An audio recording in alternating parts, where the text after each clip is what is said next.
it's my turn to do the little video intro. So thank you very much for joining us, for watching these little video clips, for reading our newsletter, and generally just checking in with us and visiting the website and, you know, following on Instagram. As I take this, we are still in national lockdown here in the UK. So it's just nice to maintain all that contact with you in all those kind of virtual ways via the internet. It's wonderful, isn't it? We can all still keep in touch. So what have we been doing this week? Well, as you can see, there's been a lot of homeschooling going on. Of course, I'm sure many of you are in the same boat. But I've decided that this week, for practical reasons, homeschool is happening in the studio. So that while Emily is doing all of her maths and English, and what did we have to do this morning? We had to do samba drumming, and we have to do geography and French and all of this stuff, that I try meanwhile to be doing some of my own work as well, and touch wood, it's working out okay. Some days better than others, but you know, you've just got to do what you've got to do to carry on, haven't you? This week I've mainly been experimenting with printmaking, and I thought you might be interested to kind of see a little bit about what we've been doing and why. And it was all inspired by a friend of mine who told me about something called the Open Press Project. I hope I've got that right. And she told me it's about these two chaps. I think they might be German. I hope I've got that right. And they have designed a mini printing press that is created on a 3D printer. So that sounds really complicated, and get your head around 3D printing.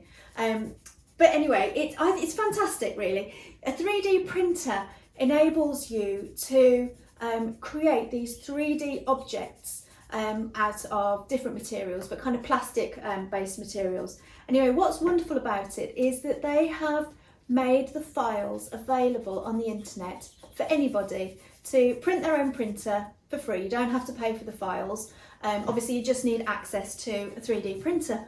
Well, I'm quite fortunate in that Jamie, my partner, has got a 3D printer, and he's more than used to me saying, can you just print a whatever? So, you know, a flower pot or some stencils, or I've been making rubbing plates, things like that. So he often gets emails from me sent over to him so that he can convert them and print them onto with the 3D printer. So I said to him, don't suppose you could make a printing press for me, could you? So that's what we did. It was a really nice little family project, and we put it all together, and here it is. So as you can see, it's mini, but it's cute, it's fully functional. You can see that we mounted it onto this block of wood for a bit of stability, and it has a bed where you put your plate. I've cut some little bits of felt and wadding for the blankets, and you can adjust it with these bolts so you get whatever pressure that you need, and then you just turn the handle and it cranks your work through and makes the print for you. So we've been really enjoying doing some little experiments with that, little being the operative word because it is tiny. So one of the main challenges for me especially was working quite small, and I was a bit over ambitious at first, and I tried to make my plates as big as they could be on that little bed, and that just makes things awkward. So when I learnt my lesson and I scaled down a little bit more, then it worked much better. But I thought, a 3D printed printing press, that's fantastic. What if I make my printing plates on the 3D printer as well? So I've made rubbing plates and stencils before, so really it's just a minor adjustment to make those be suitable for printing from. So that's what I've done, and if you've been following along with my Instagram lately, you'll see that I'm obsessed with drawing eyes. I've been doing loads of work using eyes because, yeah, it's all very well, you can't go out anywhere, can you? But you've always got yourself that you can work from. So I've been drawing my own eyes just for something to do. So I've made drawings of those and popped them into the software that you use with the 3D printer and created these plates. So this one is a relief plate. So basically the lines are above the plate. So you print it in relief, they're raised.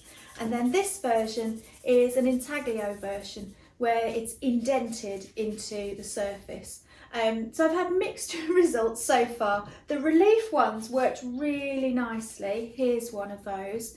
And so I was pleased with those. So just took the plate, rolled some ink across, popped it through the press with the paper, and got lovely results straight away. The intaglio ones, mixed success so far. That one's a sort of averagely bad result. Some of them are really terrible. I think what I found was that I'd indented my lines too much. So I know that for next time I just need to not make it such a deep recessed shape, and I'm sure it will work with a little bit more experimentation. So yeah, lots and lots of printmaking going on, but obviously you know, the idea of using a 3D press and a 3D printed press and a 3D printer to make your plates, that's not for everyone, is it? Because you just don't have the technology, you know, you don't happen to have a 3D printer at hand. What can you do? Well, printmaking is just so varied, and there are ways that you can make it accessible. So this is a little clue as to what we've been using for our print plates this week, and you've had a little go, haven't you? Yeah. And that's what features in this week's brand new workshop for you all. So I hope that you will check that out. But basically what we've been doing is using stuff that you find around the home, mainly in the recycling box, to make print plates from. So in the workshop you'll see me using cardboard, cereal packets, Tetra Pak, milk bottles, and those really awful things, those polystyrene trays. Then please do check out this week's new video where we've got some really super results. Here's some that I've been doing, sticking with that eye theme. I was really pleased with how these turned out. Now if you have got small children that you also need to entertain, then this is a super activity for children to get on board with. Where are yours, Annie? They're over there. Here's your print plates. Go and fetch your little prints. So it's techniques really that children can get involved in, and I think people often say to us, how are you so productive? Well, the fact is that I get on with what I want to do, and I just try and get everybody else to join in with me then, and that seems to work the best. So have you got yours? Yeah, I've got a couple. Show me yours then. Thank you. As I say, I want to see these cat ones really. So Amelie decided she wanted to do a little cat face, and you'll see when you watch the video that it does involve the use of a very sharp blade to actually form the print plate itself. So I didn't let her do that because she is only 8. But she did the drawing and then I did the cutting, and then you printed these, she inked and printed them herself as well. So I think that's really good. She did her initial A as well, so that printed off really nicely. So yeah, if you've got small children to entertain or even bigger children, then hopefully this week's video will keep you all inspired with lots of ideas. If you do have a go, we would really love to see the results. So please do tag us in if you post your photos on Instagram. We love to see them. So thanks very much for catching up with us this week, and we look forward to seeing you again. So until next time, stay safe and keep well. Bye bye.